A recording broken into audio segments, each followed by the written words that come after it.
kaw tinu wallam do seede way yafuda ala basi jinnami ko jangana kam ngal do letter quoi mi anda go yawata convocation police demain matin 10h ko mbiɗa ko mi nanan ko mbiɗa de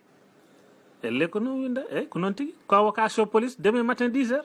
mi nanani haal no fewi way mi nanani kalta yam matin an ka paho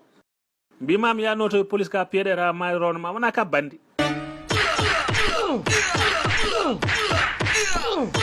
deeɗaɗo sa e mbiyaɓe ɓeyɗo convocation goɗɗo koni ko mbir deeɗaɗo heewi doole o wari kam o yegam feere boni o woni mbi lamde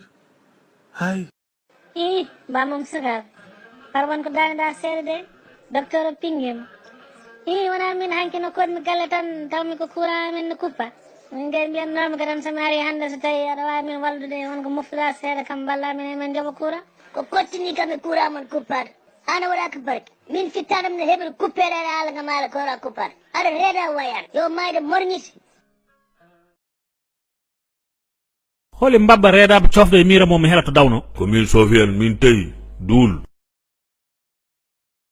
ala taw mbimi ko mbabba reedaɓe cofde e miira mo kañum jiilotoɓe way ko min mbimami mbaɗi ko kuutol nanirta ala ka wata law min gay mbiyannomi tan ko saɗa wawi jokkidde miiro ha hawra ene yooɗi elle pentir Demba Sall idem ona Demba Sall kotto an ko noddita kam wawa sañtade mi guila pilmi suba ko kawruma e hoore maɗa nde telene reedade gandumi dañta visa so namni fettuma e bunna woppata kam Demba an ko ɗum woni artir hakkille ma visa tan no jari ɗum heɓone joro ilana Amadou jinnam ko kirsen gertogal ma ngal ndeno mino naara ñallal ndema hande binta sañto gertogalam ngal kala fof no memɗa gertogal ngal komi kottinomo bool an nenema hayyo